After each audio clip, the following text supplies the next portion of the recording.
Friends, welcome back to our channel. और हम continue कर रहे हैं अपने लिए कैश बजट। देखिए, पिछली वीडियो में मैंने आपको कैश बजट का एक बहुत ही बढ़िया क्वेश्चन कराया था, लेकिन ऐसी कुछ प्रॉब्लम्स होती हैं जो जर्नली सॉल्व नहीं होती। तो जर्नली जो प्रॉब्लम्स सॉल्व नहीं हो पा रही हैं, उनके लिए मैंने एक और क्वेश्चन लिया है, सो दैट कि आपको कैश बजट बहुत अच्छे तरीके से समझ में आ जाए। कैश बजट के लिए बहुत सारे एग्जांपल्स हैं, बहुत सारे क्वेश्चंस हैं, तो हमें फिर काफी सारे एग्जांपल्स क्वेश्चंस को लेना होगा। तो डिफरेंट वीडियोस में डिफरेंट मेथड्स भी हैं, उनको भी कवर करना है। और कैश बजट एक बड़ा बजट है, बड़ा क्वेश्चन है, तो इसलिए हमें इसके लिए डिफरेंट क्वेश्चंस को सॉल्व करना ही चाहिए। तो आज हम स्टार्ट करते हैं क्वेश्चन, बहुत जल्दी सॉल्व करेंगे, ठीक है ना। तो क्या कह रहा है इस क्वेश्चन के अंदर, from the following information prepare a cash budget for the quarter ending on 30 जून 2005। ध्यान से रखना, जून 2005 में वो एंड हो जाना चाहिए 30 जून में। तो मंथ कितने हुए, अप्रैल, मई और जून, 3 महीने हो गए ना। तो अप्रैल, मई और जून, मुझे 3 महीने का बजट बनाना है। अब देखिए क्वेश्चन में, इसमें मुझे दिया हुआ है जनवरी, फरवरी, मार्च, अप्रैल, मई, जून, 6 मंथ की डिटेल दी हुई है, जिसमें से मुझे 3 महीने की डिटेल आपके लिए तैयार करनी है, अप्रैल, मई और जून की। इसमें जो मुझे मेंशन है वो है सेल्स, परचेज, वेजेस और एक्सपेंसेस। तो जैसे जैसे क्वेश्चन कहता रहेगा हम इसको डालते रहेंगे। क्या क्या कह रहा है क्वेश्चन में, देखते हैं स्टार्ट। वो कह रहा है 10% of the purchase and 20% of the sales are for cash. Direct डाल दीजिए, जितना भी आप परचेज कर रहे हैं उसका 10% और जितना आप सेल कर रहे हैं उसका 20% कैश है। कैश का कंसेप्ट बिल्कुल क्लियर है, यानी जिस मंथ में आपने परचेज किया सेम उसी मंथ पे करना है, जिस मंथ आपने सेल किया उसी मंथ आपको पैसा मिल जाएगा। डायरेक्ट क्वेश्चन है। नेक्स्ट पढ़ते हैं। वो कह रहा था average collection period to the company, average collection period to the company is 1.5 month, यानी कि आधा महीने का समय है। हाफ समझ में आ रहा है, पिछली वीडियो में मैंने आपको ओवरहेड में बताया था हाफ का मतलब है कि आधा अगले महीने मिलेगा, तो इसका मतलब है आधा अभी मिलेगा। तो half month and the credit purchase are paid off regularly after 1 month, यानी परचेज जो उधार वाली है, भाई 10% तो कैश ही है, तो 10% कैश के बाद जो बचता है सारा उधार आपको अगले महीने पेमेंट करना है। जबकि कलेक्शन में जो आपने उधार बेचा है उसका आधा आपको मिलेगा अगले महीने, है ना। Period to 1 of and the credit purchase are paid off regularly after 1 month. तो परचेज का 1 महीने बाद और कलेक्शन आधा महीना, यानी आधा इसी महीने और आधा अगले महीने। कंफ्यूज नहीं होना, इस पॉइंट को थोड़ा ध्यान से देखिए। Average collection period half month, यानी आधा अभी यानी इसी महीने और आधा नेक्स्ट महीने। यानी कि हमें जो, अगर हम सेल्स की बात करें तो 20% तो एक मिल जाएगा हमें कलेक्शन कैश सेल्स के हिसाब से। अब जो उधार बचा उसका आधा भी हमें अभी मिल जाएगा और आधा अगले महीने मिलेगा। तो पहले स्टार्ट कर लेते हैं, इन्हीं पॉइंट्स को कवर कर लेते हैं, एंट्री कर लेते हैं इसी पॉइंट्स का। सबसे पहले क्या ढाले, परचेज ले लेते हैं। सबसे पहले परचेज और फिर सेल्स। तो परचेज देख लीजिए कितनी। सबसे पहले अप्रैल में जून में परचेज देखिए, कैश परचेज कि अप्रैल मई जून की कितनी परचेज है। तो अप्रैल मई जून की परचेज है 50, 45 और 35। 50, 45 और 35, 10% तीनों का डाल दिया है। अब जो बचा 90% वो अगले महीने डालना है। कब डालना है, अगले महीने। तो जो आपने अप्रैल में 50,000 रुपए की सेल्स की, 5,000 आपको अभी मिल गए, 45,000 रुपए अगले महीने मिलेंगे, पेमेंट होंगे। पेमेंट टू सप्लायर, क्योंकि पेमेंट कर रहे हैं ना, तो पेमेंट टू सप्लायर 5,000 अब 4,500 रुपए अगले महीने। यहां आपने 45,000 रुपए का परचेज किया था, तो 4,500 रुपए यहां और बचा हुआ 40,500 यहां। तो इसी तरह से अप्रैल में कौन सा पेमेंट करेंगे, अप्रैल से 1 महीने पहले, यानी मार्च में आपने सेल परचेज किया था 42,000 रुपए का, तो 42,000 रुपए की परचेज में से 4,200 आपको मार्च में ही मिल गए और बाकी के 37,800 आपने पेमेंट कर दिए अप्रैल में। बिना कंफ्यूज हुए लगातार ध्यान दें, एक बार मिस्टेक हो जाती है कि पेमेंट या रिसीव, तो पेमेंट कर रहे हैं, परचेज सीधा 50,000 अप्रैल में परचेज किया, तो 5 कैश, बाकी उधार अगले महीने। नेक्स्ट मंथ मई में हमने परचेज किया 45,000, तो 4500 तुरंत और बाकी के 40,500 अगले महीने।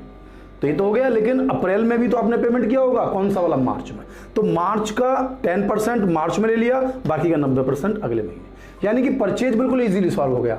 ऐसे ही सेल्स भी इजीली हो जाएगा अगर आप ध्यान देने लगेंगे। एक महीने पहले आना है आपको, एक महीने जैसे एक अगले महीने पेमेंट कर रहे हैं तो मार्च से आ जाइए, मार्च से जो 90% है वो आप पेड करना शुरू कर दीजिए। मार्च का 90%, अप्रैल का 90%, मई का 90%, जून का जुलाई में जाएगा।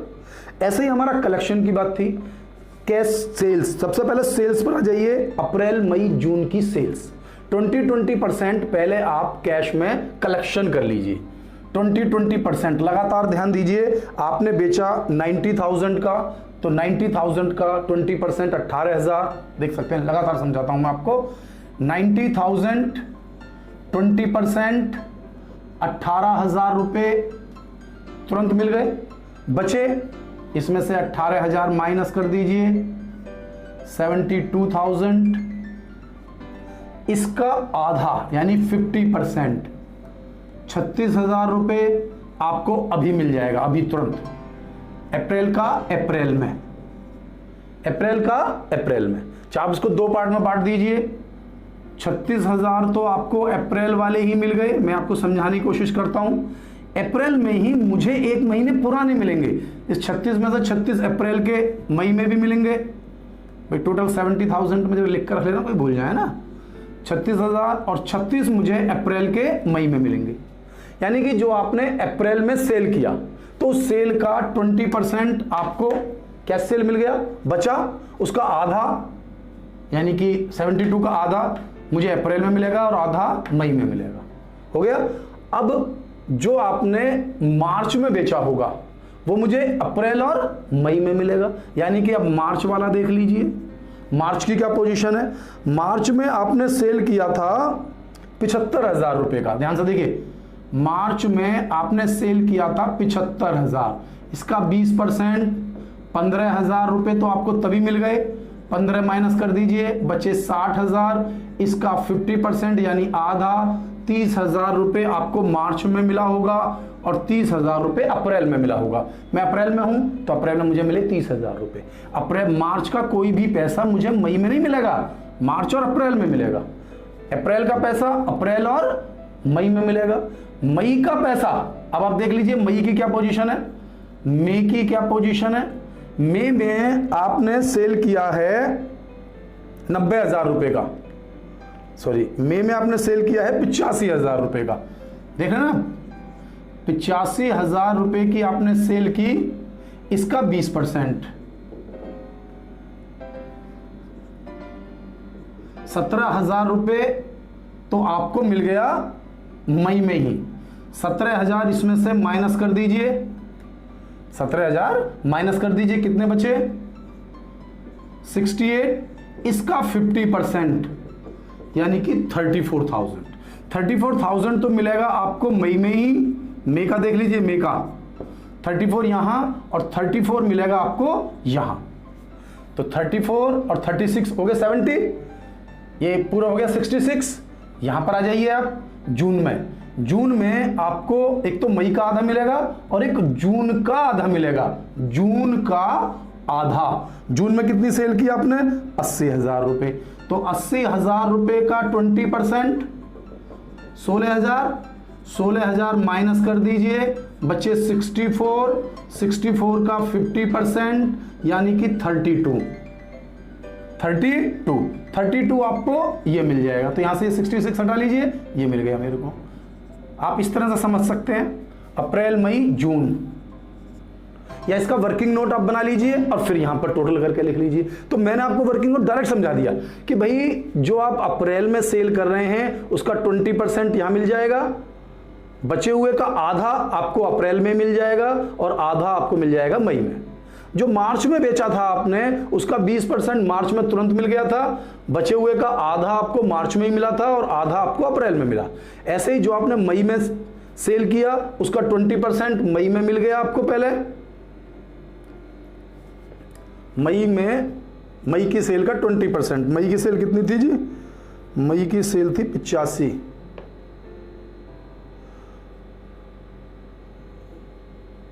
हाँ ये 17,000 बैठेगा बेटा, केवल 85 दूनी 17, ठीक है। तो 17,000 मुझे तुरंत मिल गया और जो बचा कितना बचा 68, उसका आधा मई का, 34 मुझे यहाँ मिल गया और 34 जाके जून में मिल गया। फिर जून की सेल का 20% 16,000 मुझे कैश में मिल गया, जो बचा उसका आधा मुझे यहाँ मिल गया और आधा मिलेगा मुझे जुलाई में। तो जुलाई का लेना नहीं है, तो ये आपका कलेक्शन हो गया। यानी कलेक्शन करना अब आपको पहले के कंपेयर में ज्यादा समझ में आ गया होगा किस तरह से करना है। अगर वो कहता 2 मंथ में मिलेगा तो फिर हम जैसे कहा था ना कि भाई आधा अभी आधा अगले महीने, और वो कहता आधा अगले महीने आधा उससे भी अगले महीने, तो कोई बात नहीं, फिर हम उसको एक मंथ और आगे खींच देते। तो यानी कि मुझे और 2 मंथ पहले जाना पड़ता। अब अप्रैल के लिए मार्च में आया, तब अप्रैल के लिए मुझे मार्च से भी 1 महीने पहले यानी फरवरी में आना पड़ता।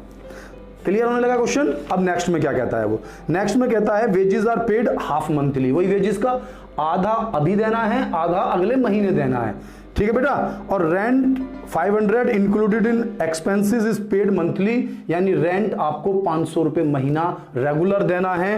तो रेंट आपको 500 रुपए महीना रेगुलर देना है, जो कि एक्सपेंसेस में इंक्लूड है। और जो बचे हुए एक्सपेंसेस हैं 7,000 के थे 500 माइनस कर दिए, 6,000 के थे 500 माइनस कर दिए, 5,000 के थे 500 माइनस कर दिए, तो बाकी एक्सपेंसेस लिख दिए। यानी रेंट और एक्सपेंसेस में कोई टेक्निकल बात नहीं है, एक्सपेंसेस के अंदर रेंट है, ठीक है, तो मैंने रेंट को हटा दिया है, रेंट अलग लिख दिया, एक्सपेंसेस को अलग लिख दिया है। अब हमारे पास एक तो बच रहा है वेजेस, और दूसरा उन्होंने कहा है कि 12,000 रुपए का मेरे पास है ओपनिंग बैलेंस। 12,000 रुपए का क्या है मेरे पास, ओपनिंग बैलेंस। और यहां से थोड़ा सा टेक्निकल कंसेप्ट भी है। तो सबसे पहले वेजेस को डाल देता हूं, आधी अभी और आधी अगले महीने। तो आइए वेजेस में, वेजेस वो कहता है हमारे पास है 24,000 रुपए की। तो 24,000 की आधी, 12 अभी 12 अगले महीने। देखिए लगातार यहां समझने की कोशिश कीजिए, 12,000 रुपए अभी, 12,000 रुपए अगले महीने। बिल्कुल अप्रैल की, अभी अप्रैल वाली है बेटा, ठीक है, अप्रैल की आधी अप्रैल में और आधी दूंगा मैं जाकर मई में। तो इसी तरह से अप्रैल से पहले महीने की आधी आपने पहले महीने दी होगी और आधी आप अप्रैल में देंगे, यानी पहुंच जाइए वापस मार्च में। तो मार्च में हमारी जो वेजेस थी वो थी 22,000, 22,000 का आधा यानी 11,000। तो कुल मिलाकर 23,000 रुपए आपको अप्रैल में देने हैं। मई में जाएंगे तो मई में 12,000 तो अप्रैल वाले और मई का आधा। मई के कितने हैं 20,000 यानी 10,000, 12 और 10 22। जब आप जून में जाएंगे तो 10 तो पहले वाले और जून के आधे। जून में कितनी है 18, 9, 10 और 9 19। तो कुछ नया नहीं करना है, आपको कैश बजट को प्रॉपरली समझना है। अगर वो 1 महीने बाद कहता है तो मुझे 1 महीने पहले से स्टार्ट करना है। वो आधा आधा कहता है तो मुझे और 2 महीने पहले से जाना पड़ता। और वो एक ही उसमें कह रहा है आधा अभी और आधा अगले महीने, तो आधा अभी ले लीजिए, आधा अगले महीने ले लीजिए। ऐसे पिछले वाली सेल का आधा तभी मिल गया होगा, आधा अब ले लीजिए। तो इन सभी चीजों में, चाहे वो वेजेस के लिए कह रहा तो पेमेंट करना है, मटेरियल का है तो पेमेंट करना है, सेल्स का है तो कलेक्शन करना है, बस इतना ध्यान देना है। कंसेप्ट तो सभी का सेम है ना भाई, कैलकुलेशन करने का तरीका तो सेम है, बस जो कलेक्शन होगा वो ऊपर लिखना है, जो पेमेंट होगा वो नीचे लिखना है। अब इस क्वेश्चन में जिसके लिए इस क्वेश्चन को करा जा रहा है, वो जो स्पेशल पॉइंट है वो बिल्कुल लास्ट में, और वो क्या कह रहा है उस लास्ट वाले पॉइंट में, वो हमसे कह रहा है कि 12,000 रुपए का हमारे पास बैलेंस है and the company wants to keep it, और कंपनी इसे हमेशा रखना चाहती है। यानी कंपनी के पास 12,000 रुपए का बैलेंस होना चाहिए it at the end of each month below this figure but not less than 11,000। यानी 12,000 से ज्यादा का बैलेंस नहीं चाहिए, 12,000 से कम, लेकिन किसी भी सिचुएशन में 11,000 से कम का बैलेंस नहीं होना चाहिए। और बाकी पैसे को आपको फिक्स डिपॉजिट में इन्वेस्ट करना है। और जो आप फिक्स डिपॉजिट में इन्वेस्ट कर रहे हैं, जो आपको मेन बात ध्यान रखनी है, जो फिक्स डिपॉजिट में आप इन्वेस्ट कर रहे हैं वो 1000 के मल्टीपल में होगा। ये नहीं है कि आपने 10,000, 200, 11,000, नहीं, मल्टीपल 1000 होना चाहिए। 1,000, 2,000, 10,000, 11,000, 12,000, मतलब 1000 रुपए के मल्टीपल में ही आपको इन्वेस्ट करना है। आइए देखता हूं, मैं समझाता हूं। आपने 12,000 का ओपनिंग बैलेंस टोटल लिया, 96,000 आ गया। यहां टोटल लिया तो 72,800 आ गया। 96 में से 72,800 घटाया तो बैलेंस आ गया 23,200, जो हम हमेशा करते हैं, नॉर्मल सभी क्वेश्चन में ये तो करते हैं। लेकिन यहां उन्होंने कहा कि 23,200 रुपए मुझे अगले महीने नहीं ले जाने, मुझे इसमें से केवल और केवल उतना पैसा ले जाना है जो मेरे 12,000 से ज्यादा हो।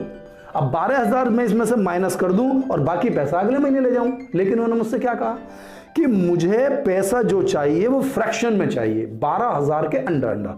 तो कितने पैसे हैं? 7,000 रुपए, सॉरी 700 रुपए ऊपर है, तो 700 तो ये चाहिए और 11 मेन अमाउंट चाहिए, 12 से कम, 12 से ज्यादा नहीं होना चाहिए। और अब मैं फ्रैक्शन रखूंगा तो फंस जाऊंगा खुद ही।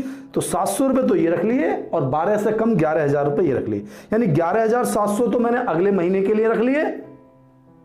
यहां पर देखो, और ऐसे यहां पर 23,200, 12,000, इसमें कितने 200 रुपए एक्स्ट्रा है, 200 रुपए और 11 ओरिजिनल, यानी कि जितना फ्रैक्शन है वो और 12,000 से कम यानी 11,200 रुपए। अब 11,200 ना तो 12,000 से ज्यादा है ना 11,000 से कम है, तो इतना पैसा तो मैं ले जाऊंगा अगले महीने, बाकी के 12,000 रुपए कर दूंगा मैं इन्वेस्ट। अगले महीने फिर टोटल लिया, फिर डिफरेंस किया 20,700, तो 700 रुपए ये और 11,000 मिनिमम अमाउंट, ये तो मैं ले जाऊंगा नेक्स्ट मंथ, और 9,000 जो बचे उनको कर दूंगा इन्वेस्ट। माइनस कर दिया ना। अब नेक्स्ट मंथ मैंने टोटल लिया, फिर डिफरेंस किया 25,700, मतलब 700 रुपए एक और 11,000, ये तो मैं ले जाऊंगा अगले महीने, और बचा हुआ 14,000 रुपए मैं कर दूंगा इन्वेस्ट। तो ये इन्वेस्टमेंट समझ लीजिए, क्योंकि देखिए आप फाइनेंस पढ़ रहे हैं, आप मैनेजमेंट पढ़ रहे हैं, तो जब तक आप सही पॉलिसी फॉलो नहीं करेंगे आप ज्यादा गेन नहीं करेंगे। अगर हम इस पैसे को अपने वॉलेट में ही रखेंगे, सोचो कि वॉलेट में ही पैसा पड़ा रहा तो हमारे किस काम का।